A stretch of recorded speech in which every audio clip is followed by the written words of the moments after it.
Well, hello again from So What and More Creations, and people often ask me why I call it So What and More. It's because I sew and more.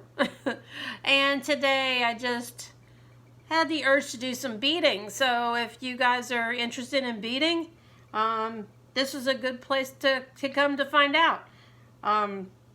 Main thing you need with beading is you need a good pair of all-in-one pliers. Basically, these are a needle nose, small needle nose, and a cutter all in one. So what I did was, just to try it out, is there's a company called Annie Simply Beads, and it's a Kit of the Month Club. So I would give it a shot, you know, see if their stuff is nice or easy or whatever. It comes with everything that you need. It comes with the different beads, little medallions. This is actually what this is supposed to look like when it's done. The one thing is, in the instructions, they don't tell you the basic beading technique, but with your first kit, what they do send you, which is very nice, is a beading guide. Right there, beading guide. Inside the beading guide, you'll find definitions of the different pieces and what the terminology means, and some how to use the tool. The key with making the loops on your dangles, as they call them, is that when you have your bead and you put through the headed pin, you bend the pin all the way over the top of the bead, just like that. Let me hold it this way. There you go, like that. You only need 1/4 of an inch of this head pin. So you're going to cut off the excess. And the way you do that is on the pliers on the back side. You see how it's flush? That's the cutter. So you're going to take the cutter and you're going to cut it after that 90-degree angle to 1/4 inch. Always aim down. And this is a bead mat. It's a spongy thing, and that's so your beads don't roll around all over the place and other pieces don't. So once you've cut the excess off, and now you see how, I don't know if you can see how short that is. There it is. You take the needle nose part of your pliers and you're going to grab it real close to the end, and then you're going to twist it, hold it steady, twist it, and then when you twist it around, I'll show you that, it becomes nice and rounded on top. And you want it nice and rounded on top so that you can close it. Because this kit, all the pieces that are attached to the necklace part, they're closed. The dangles all are closed. You don't have to reopen them, close and reopen them. So you just take your needle nose pliers, and when you bend that open end in, you want to make sure that it goes right up to the circle, or the hole rather, that the head pin is stuck through. So now you can see I've closed the hole up. I don't know if you can see. Where is it? Oh, okay. There we go. Now you can see that the hole is closed up. Sorry, I forgot where the camera was. Sorry.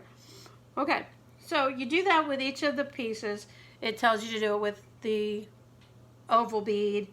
It tells you to do the same thing with all of the round lapis beads, and then the moonstone beads, which are kind of flat. Now the reason why I like the Kit of the Month Club idea is they send you everything you need. You don't have to come up with a design. They have a design already there. You just turn around and take the pieces and make it. So they also give you this lovely double link chain.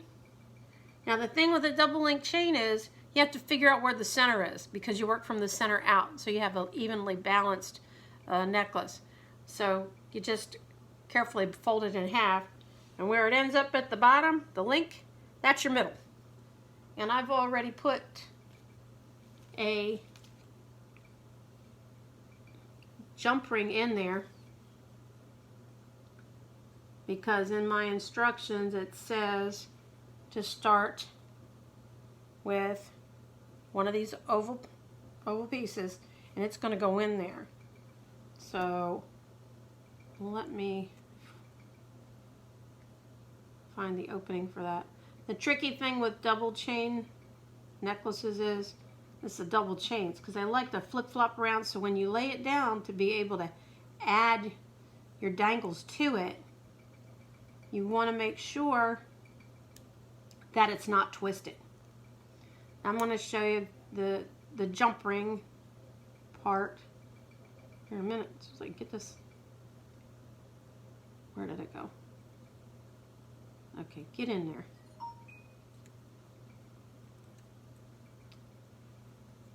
Sometimes it's easier just to open up the dangle part to put on the jump ring. And I've done that before. Whatever is easiest for you. If you want to put the jump rings on closed and then take your dangles and open up the one end and then attach it, you can do that. There's no right or wrong way. I'm going to get this one shut on there so I know that's where my center is. Okay. No twisting, please. Thank you very much. Okay, jump rings. The jump rings are split. I don't know if you can see. They're split out on the top. And all you do is you hold them real tight. Your pliers on one side where the split is, and with your hand on the other side, you twist it open. Wait a minute, I got it in the wrong spot. There we go. And then you twist it open. And when you twist it open like that, that allows you to put your dangles on it. So this particular part on this bracelet, or necklace, excuse me, you have to make a 3-ring chain with 3 jump rings. There's 1, 2, 3. Then you add the blue bead on the top ring, the moonstone or white one on the middle ring, and the medallion goes on the bottom. Now I've already made the earrings. The earrings are easy. They give you the earring wires and everything. And you take a eye pin. It's called an eye pin. Reason why is one side already has a loop on it. All you're going to do is make the loop on the other side. And there were some extras in this kit, so that was great. So I can show you. This is a eye pin. See, it has the hole in there. Whereas these have a head pin because there's a head on the end so that the bead doesn't fall off. So once you do all of your little components, then you can go and start assembling them on your necklace. And one thing too is there's also a clasp. Normally it's a lobster claw clasp. Like on this one it has a lobster claw. It's called a lobster claw, I guess because it looks like a lobster's claw. Sometimes what I do is I will get the bar clasp, because some people that I make costume jewelry for are older ladies, and as they get older, their fingers get where they can't pinch that little clasp to open it.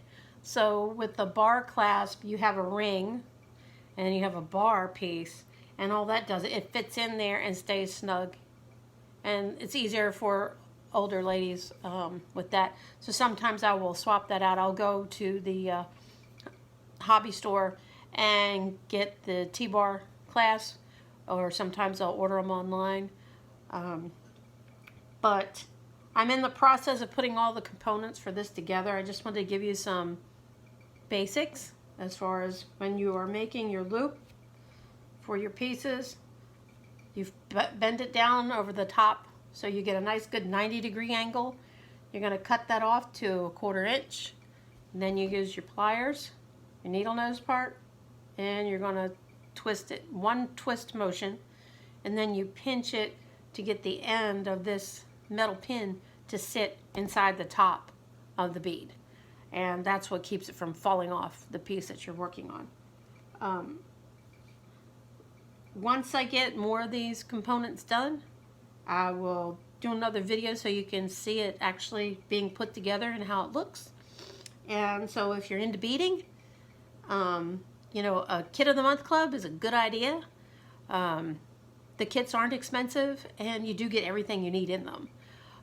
So look into it. This, like I said, this one was Annie Simply Beads. I happened to see an ad for it, so well, may as well try it out. And I do like blue. I do like the lapis look, and I'm anxious to see which one they send me next month. So I'll probably, you know, I've got tons of beads of my own, but this way I get new ideas for other designs, and that's where craft fairs are fun too, because you can go and see the different types of costume jewelry and say, I can make that. All I need to do is get this, this, and this. And so if you're one of those kind of crafty folks like myself, then I have taken old jewelry from resale and thrift stores, take it home, take it apart, and make something new. That's lots of fun. So maybe I'll show you one of those one day. But I just wanted to show you something different, a new kind of craft, other than sewing, although I am back to making bonnets. So my next one I'll be showing you is a bonnet that's a nurse's style bonnet, but it's going to be made out of satin. So it's going to be glamorous. Hence the name Glamour Bonnets that I make. Okay, well, I hope you all have enjoyed this video. Please like my page and share for all your other crafty folks or people you think might enjoy it. I would really like to hear from other people and your ideas, what you would like to see, and I hope to do that. So, as always, have happy sewing and happy crafting.